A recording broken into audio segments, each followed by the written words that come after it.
Thank you, everybody, for participating today. And I thank everybody for staying right now. I know it's difficult to sit all afternoon, especially this time of day. So thank you for giving me your patience and your time to allow me to say a few words to all of you. Thank you, Rabbi, for those beautiful, inspiring words and the inspiration to keep on learning and growing in Torah.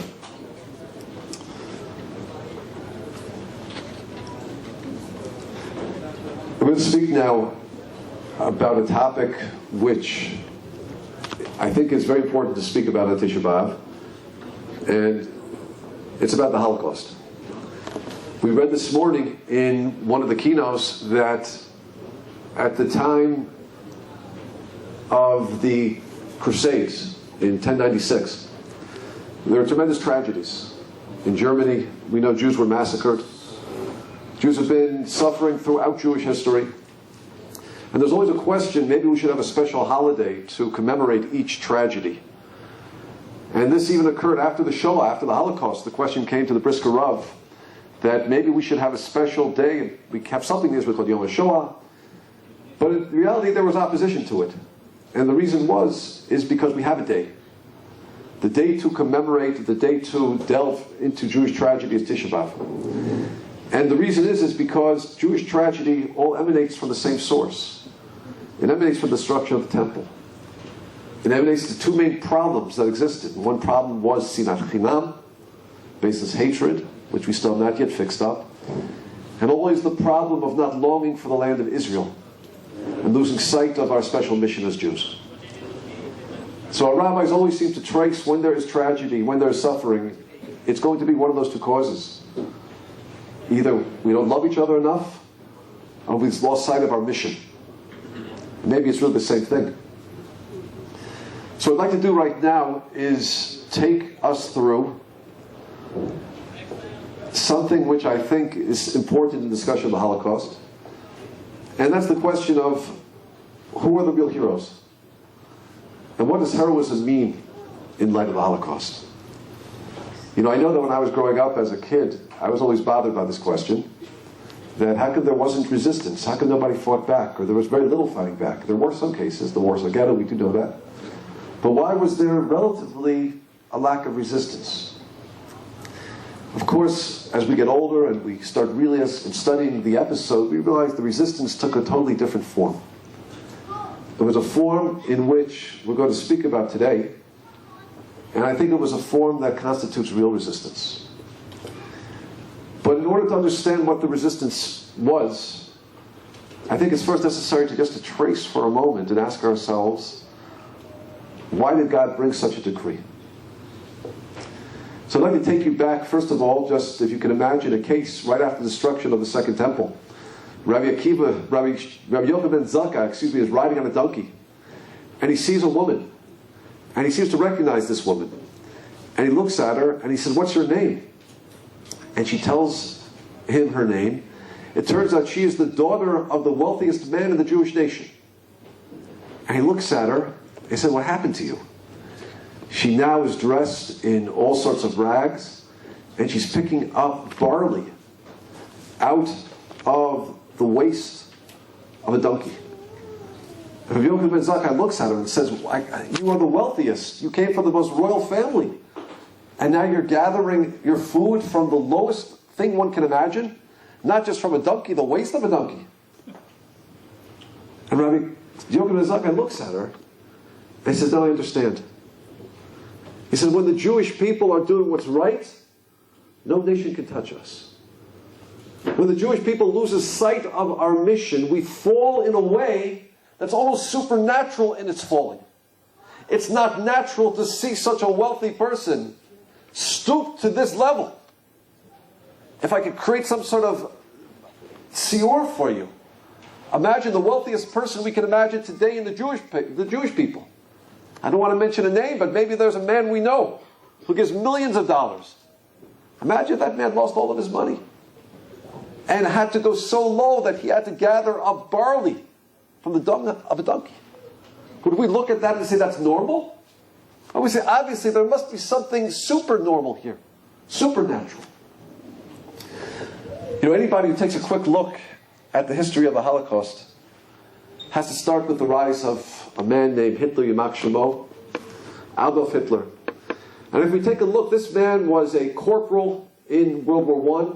He was of no great distinction. He was lazy, in fact. He did get an Iron Cross, having been wounded in World War I. After the war, he ends up in a hospital, having been gassed. He ends up in all sorts of places for poor people. Vienna, he's sleeping on the street. He's a bum. A party is emerging called National Socialism, the Nazi party. He is attracted to it, and he rises up in this party, through a gift of speech, in fact, and becomes the leader of it. From there, his party makes an attempt to try to get a seat in the German parliament. Germany at that time, although despite the depression and despite all the political upheaval caused by World War I, Germany was basically a stable place. They had a very stable president. His name was Hindenburg.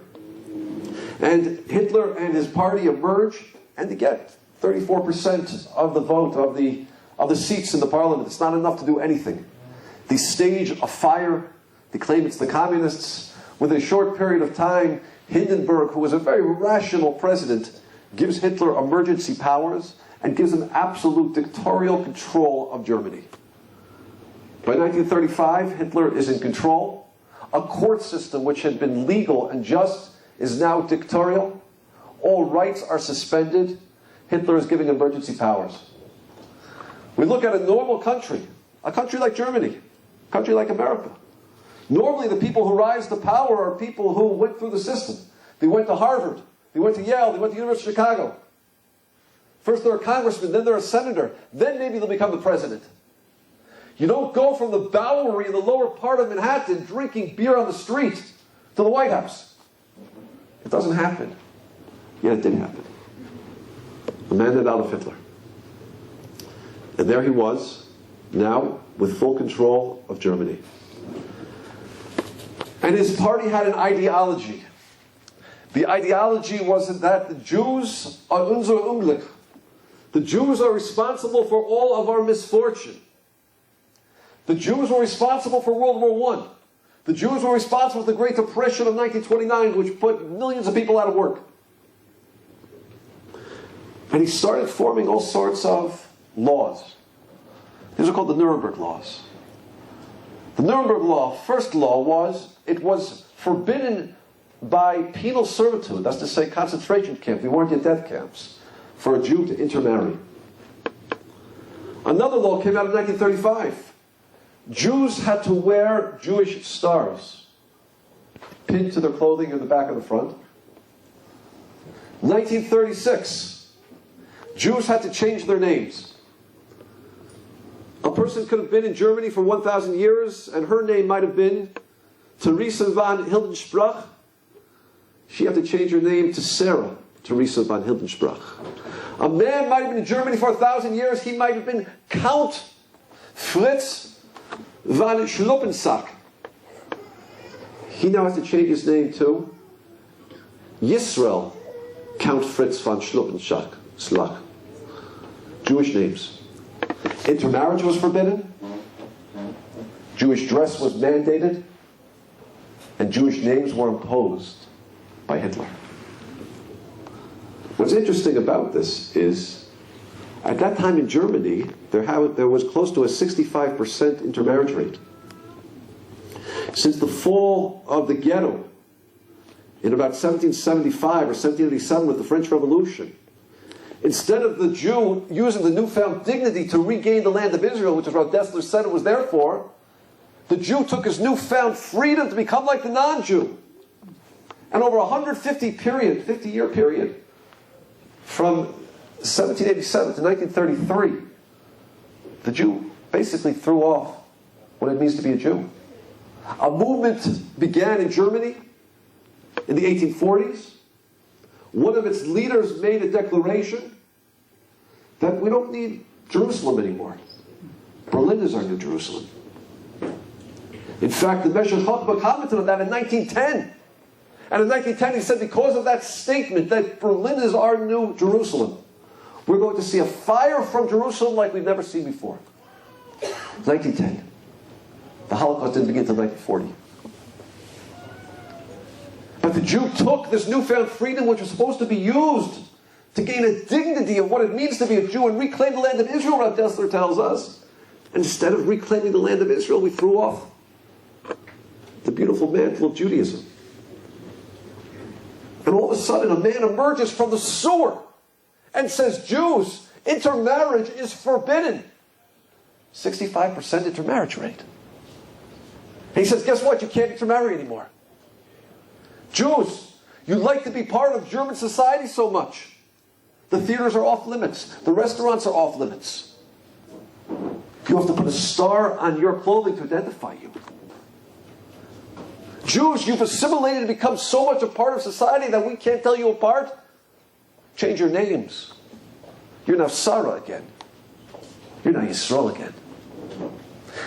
And Rav Chanan Wasserman, one of my heroes, who was in England in 1939 when the war broke out, and his students begged him to stay in England. He came back to Lithuania, Poland, because he said the captain doesn't abandon the ship. He was eventually murdered by the Nazis in the Kovel prison in 1944. Rav Elchanan Wasserman writes in his Kovetz, he says, go back to Egypt and understand what happened in Egypt. We know that in Egypt, we were redeemed because of three things. We didn't change our names. We didn't change our clothing. We didn't change our language. Rav Chanan explains the Medrash, and he says, it's not like what we think. The way it happened was, as the anti-Semitism in Egypt began to intensify, a rabbi said, wait a minute, what's the cause of the anti-Semitism?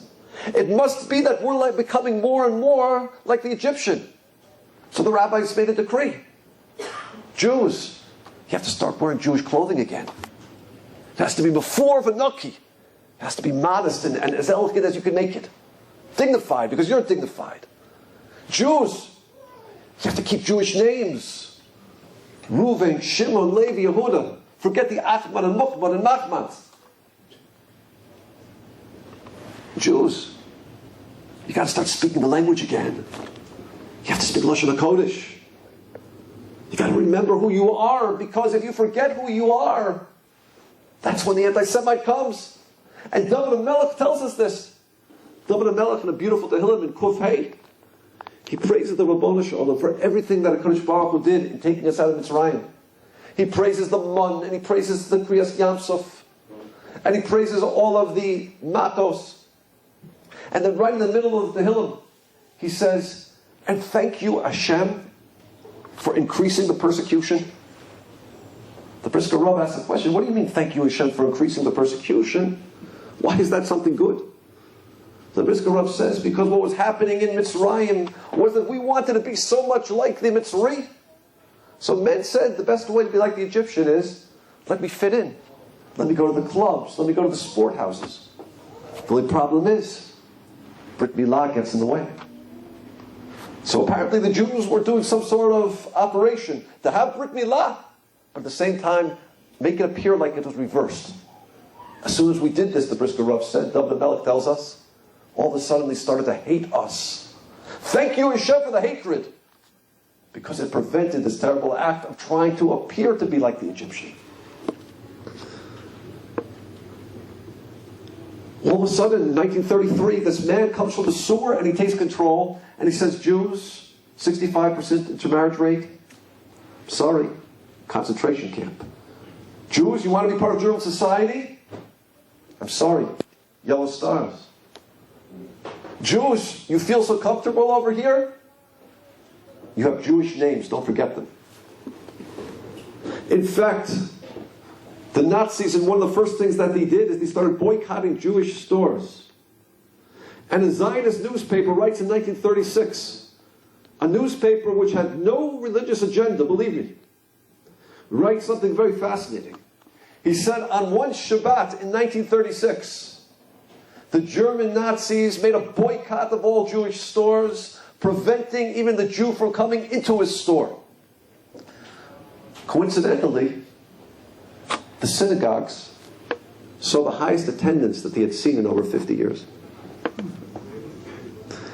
And the Zionist newspaper writes, could it be that Hitler has brought the Jew back to Shabbat?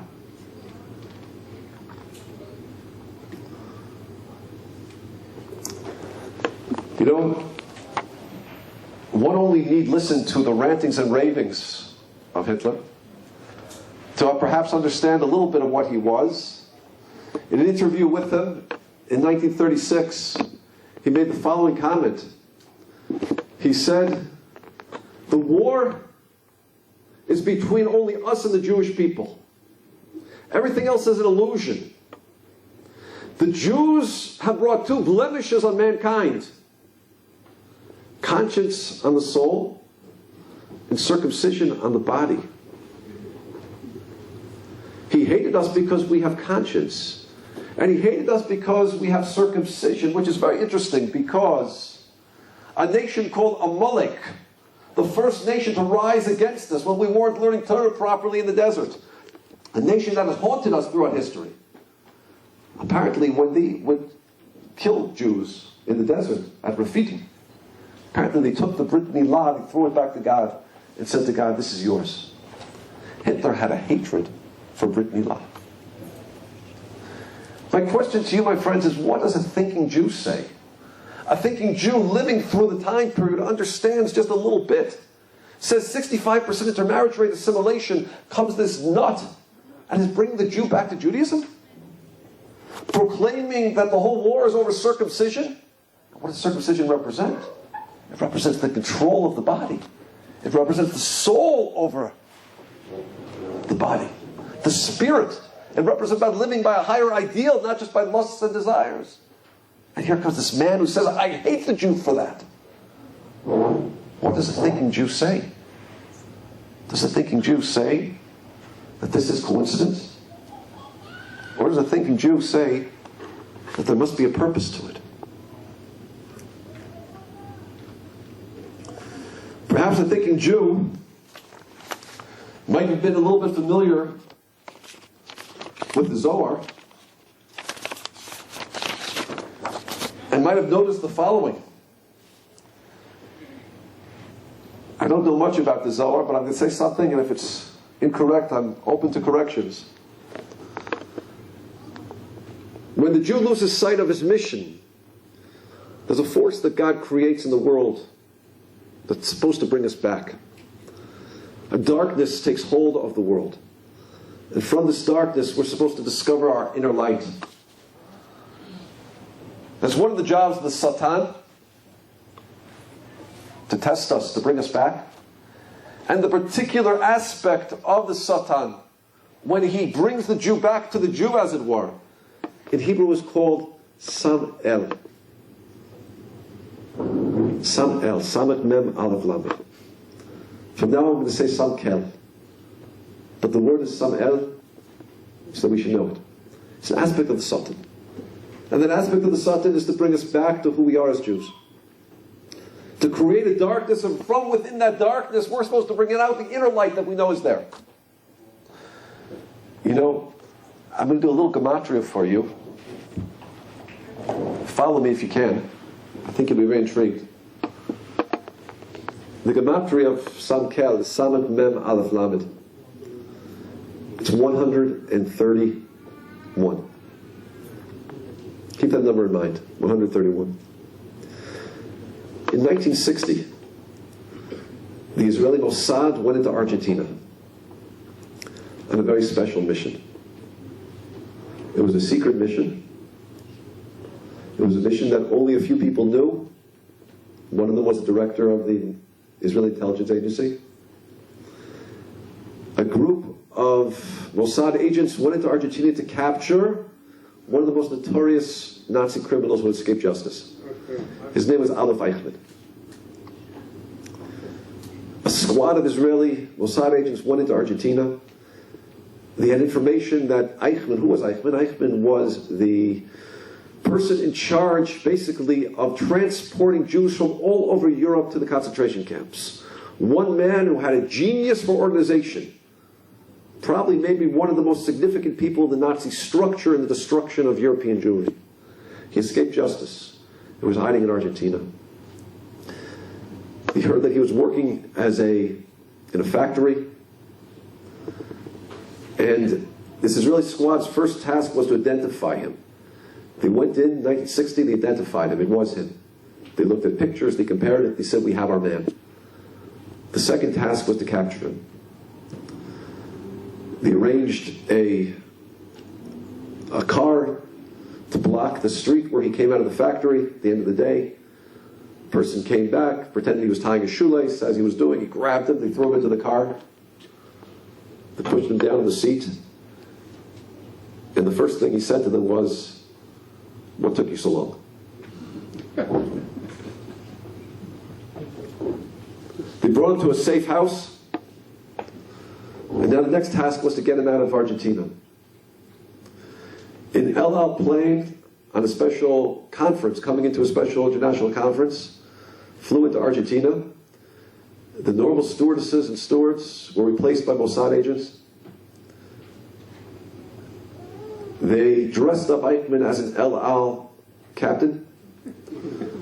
They put an intravenous line in his arm, so he was drugged.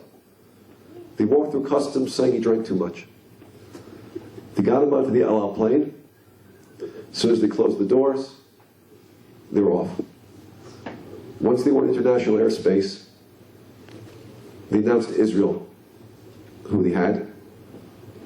Ben Gurion, then the Prime Minister of Israel, went on radio and said that although kidnapping is illegal according to all international law, we have just kidnapped Adolf Eichmann.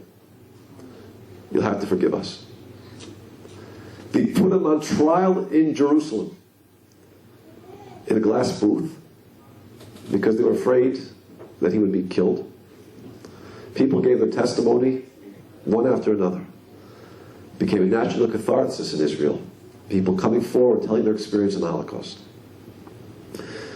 He eventually was convicted, and he was hung by a Yemenite Jew because they did not want to make it look like revenge. It should not be a European Jew. It should be a Yemenite Jew, who happened to be the father of one of my students. One of my students was an Israeli pilot who was second in the Israeli Air Force for shooting out Soviet MiGs. I don't want to mention his name because it's supposed to be confidential.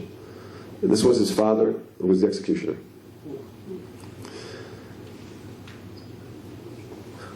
Why do I mention Eichmann?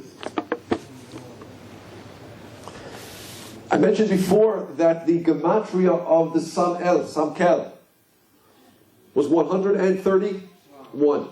The force that God brings in the world to bring darkness so the Jew should express his inner light. Samkel is 131. How interesting it is. That's the exact same gematria as Eichmann. Aleph is 1. Yud is 10. Another Yud is 10, that's 21. Chaf is 20, that's 41. Mem is 40, that's 81. And Nun is 50, 131. The gematria of Eichmann is the same gematria as the Samkel. If you're a Jew in 1939, 1940, 1941, and you have a little of access to the Zohar, do you say coincidence? But it doesn't stop there. The man who controlled Eichmann, his name was Hitler. Hitler. How interesting it is. If we take the Samkel, if we spell it out, Samkel, we know we spell Samach, Mem, Aleph, Lamed. However, another way to do gematria is to spell out each letter. Samach, Mem, Chaf. Chaf.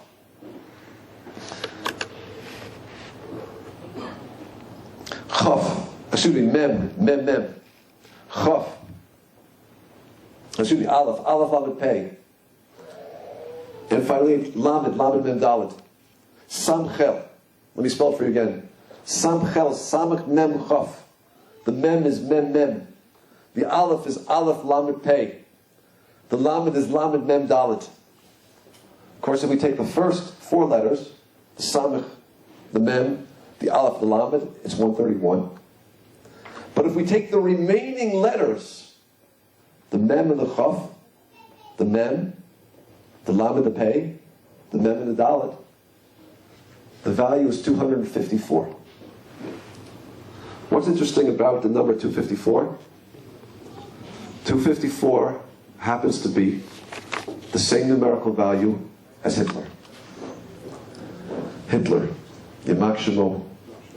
Hey is 5, Yud is 10, Tet is 9, Lamed is 30, Resh is 200, 254. The Samkel, God's agent to bring darkness in the world, to bring out the inner light of the Jew. The outer letters, 131, same as Eichmann. The inner letters, 254, the same as Hitler.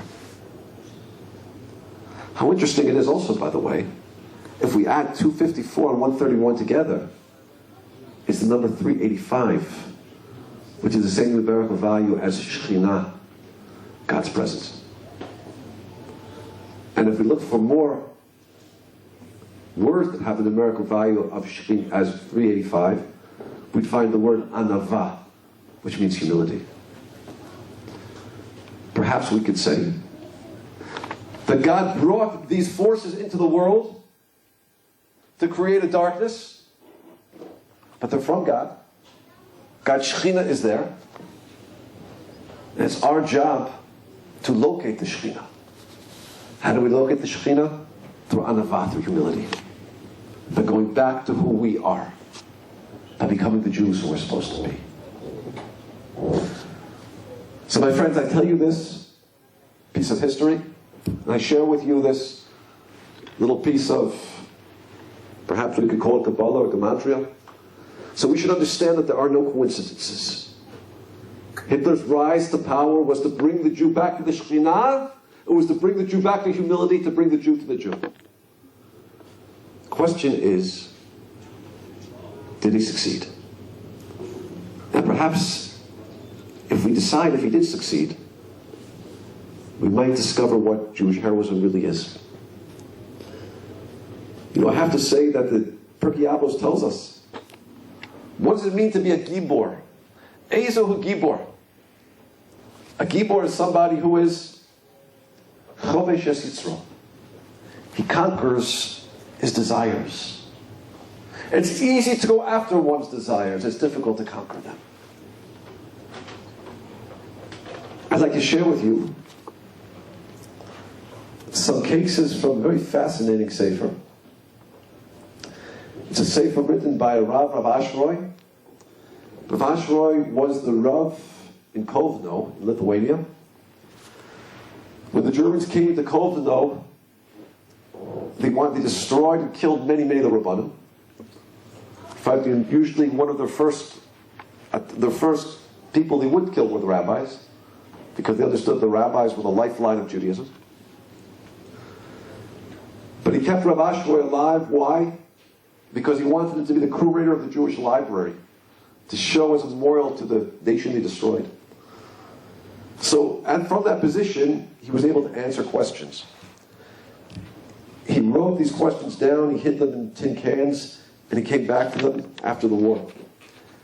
I'd like to share some of the questions that were asked to him, and I'd like you to tell me, do we see Jewish heroism? Question number 1. A Jew came to him and asked the following. My son was selected for transport. That's to say, the Germans demand that there be 1,000 Jews on this train, this transport. When the Germans said 1,000, they didn't mean 1,001, they didn't mean 999. They were extremely exacting. He said, I have been able to smuggle a small amount of gold and conceal it. I know one of the Nazi guards, and I know that he will accept a bribe. Am I allowed to use this gold to bribe this Nazi guard in order to rescue my son off this transport?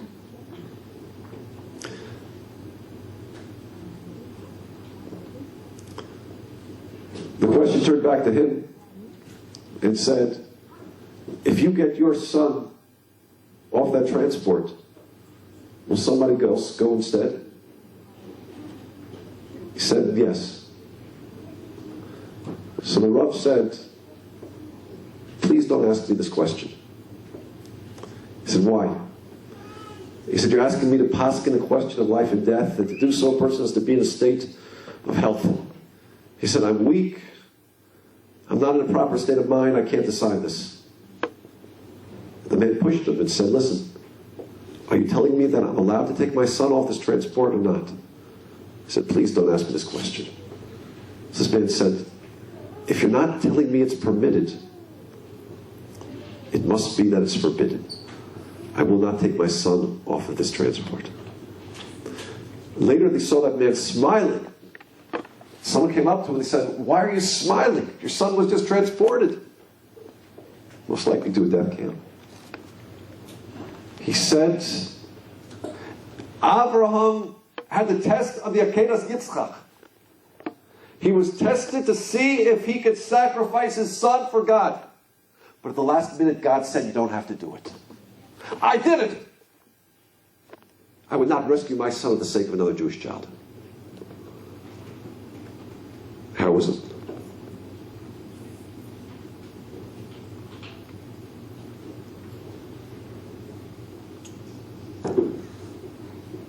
Jews had the opportunity to escape from the ghetto in many different ways. One way was they could disguise themselves as non-Jews. The question came to Rav Ashroy, am I allowed to wear a white collar around my neck and appear to be a priest in order to walk out of the ghetto? The answer was that he could not. And he did not. Another man came to Rav Ashroy and asked him, I have a forged German passport. There's only one problem. It says my religion. And the words, the letters, RC are written there, which stand for Roman Catholic. Am I allowed to present this document to the guard at the gate in order to escape? Rav Ashroy thought, and he said, RC. It doesn't directly say that you're a Roman Catholic, it's just a symbol, it's a hint. He said, you should have in mind that it means something else. Yes, you can use it. Another case came to Rav Ashroy. They were able to smuggle a cow into the ghetto. And they had people who could do shchita, they could shecht it correctly. They only had one problem. They didn't have salt. And we know that one of the halachot are, we have to remove the blood. To remove the blood, we need salt. So how can we eat the animal if we don't have salt? So, they had an idea. They said we can roast the animal. If you roast the animal, open an open fire that draws out the blood, and therefore one does not need to salt it like we do with liver. But they had a problem. The problem was that the stomachs of so many Jews had shrunk, that they wouldn't be able to digest roasted meat. They needed boiled meat. So Rav Ashroy gave them a suggestion. Cook the meat in water, but when you cook it, always make sure that you have 60 times more water than meat. And as a result, any blood that's in the meat will be nullified. Batal d'shisha. So the boys, they took their time to cook this meat. Slowly, slowly, slowly. In order that it should always be 60 times more water than meat. A Jew came to Rav Ashroy and he said that we're working in an airfield for the Germans right now. We're on starvation rations. They're offering us non-kosher food to eat. We're not yet starving. But at the rate we're going, if we don't eat the food now, we will starve next week. Can we eat the food now? And Rav Ashroy paskined, yes.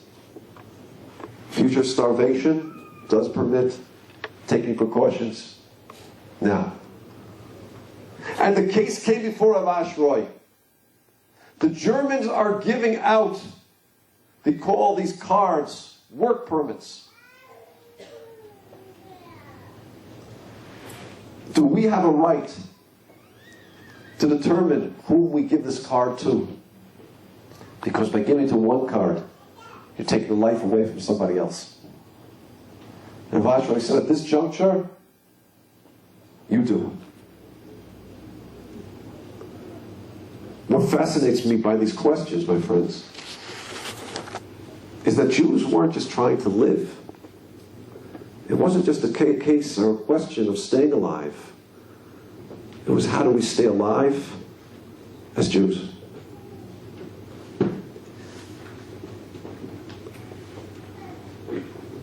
You know, I had a Rabbi who used to tell us, when he used to give us a test, he used to say that, I don't call my tests bichinot. In Hebrew, the word bichina means examination. I call my tests nisyonot. Because a nisayon is a test, but it's a different type of test. It's a test that raises you up. He said, my tests are for the purpose of making you better. God squeezes us, and He tests us. But it's all for the purpose of bringing out something that we have within. If God brought from the source Adolf Hitler and Adolf Eichmann to bring the Jew back to his real self, which self did He want to bring him back to? The Jew who's able to ask such questions and to live a life of purity in the most difficult situations. You know, Rabbi Akiva, who we read about this morning in Azkar Lebanon, as he was being executed by the Romans, as they were raking off the flesh from his skin, he started to mitzachik, he started to smile. As his Talmidim looked at him, and he said, Ad Kan? Even now? And Rabbi Akiva said, my whole life I've said the words, V'ahavta es Hashem Elochecha, B'chol levavecha, B'chol nafshecha. Hashem, I love you. I love you with all my heart. I love you with all of my nefesh. What does that mean? It means even if God's going to take my body away, I love you. My whole life I've always wanted to see if I could love you, even while you're taking my body away. Now that you're taking my body away, I shouldn't smile. You're testing me with the ultimate love. I can love you even now.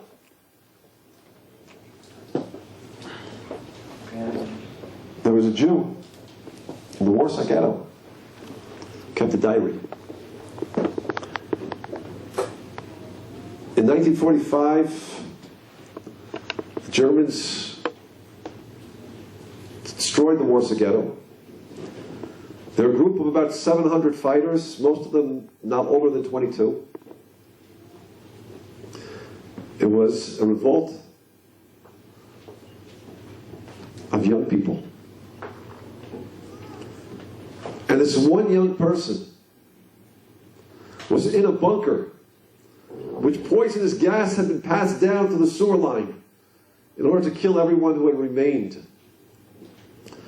As the poisonous gas was coming towards him, he wrote the following words in his diary. He said, Almighty, I have one bullet left in my revolver. I know that suicide is forbidden. However, if one's death is imminent, I know that one is allowed to take one's life in order to avoid horrendous pain. However, I choose not to take my life. I want to use the last few moments before the gas comes to my lungs, in order to show you, God, that you lost.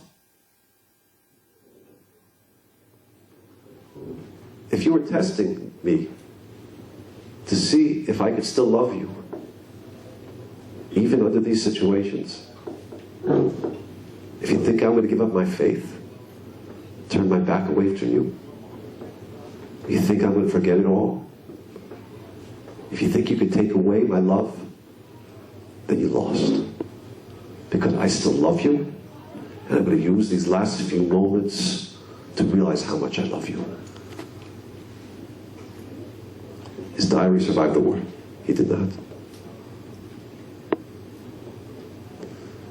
My friends,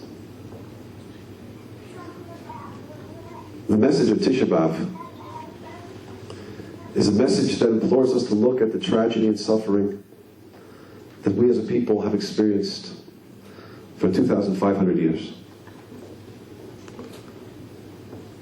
God's purpose, as His purpose was in the Holocaust, was always one purpose: to bring us back to who we're supposed to be.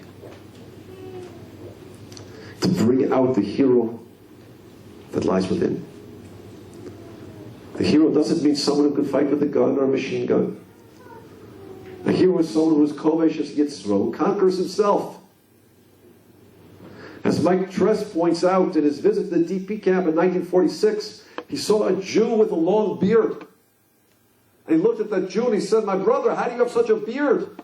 Either the Nazis would shave them off, or we had to shave them off to hide. And this Jew said, "I was a partisan." A partisan. Mike Tress looked at him and said, "You fought in the forest with a machine gun, with grenades?" He said, "No." "But you had rifles?" "No." "What do you mean you were a partisan?" He said, "My friend, some people are a partisan with a machine gun. I was a partisan with my beard. No matter where I went, no matter where I hid, I would not shave my beard. They can take my body, but they can't take my spirit." Baruch atah Hashem, Elokeinu melech olam, shelo asani aved. We're not slaves, we're free. Freedom means that I can conquer and live the way I'm supposed to live in any situation.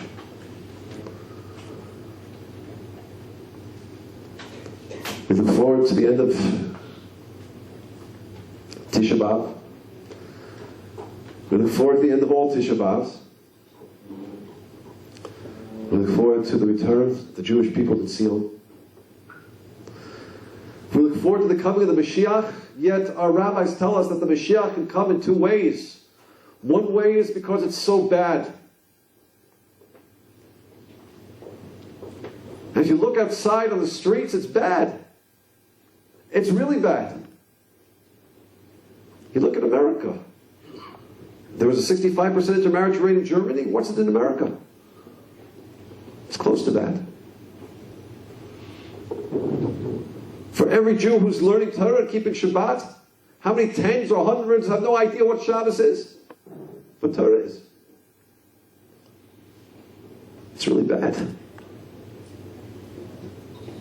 Our rabbis tell us something very fascinating. They say that when Mashiach comes, more importantly than how bad it is the effort that individual Jews show to stick up for God. And I'll tell you something. In a world that's so distant, the fact that there are people like you who care, it means you're fighting against the odds. You're fighting against all the forces of the world that want to keep you down. Our rabbis tell us no matter how bad it is, as long as there are individual Jews who have the strength and the courage to stand up, that's worth more than everything else. So I'm extremely confident merit of all of you, and the heroism that all of you show. The heroism to do what's right in a world that tells you not to keep Shabbat, to keep Kashrut, to learn Torah, to dress b'tzniut. Everything you're doing, you're heroes. And that's the type of heroism that God says is a heroism that will bring the Mashiach. So I am confident that we will see the Mashiach. The B'Yar V'Yameinu return to Kol HaYisrael and see Him B'Yar V'Yameinu. Amen.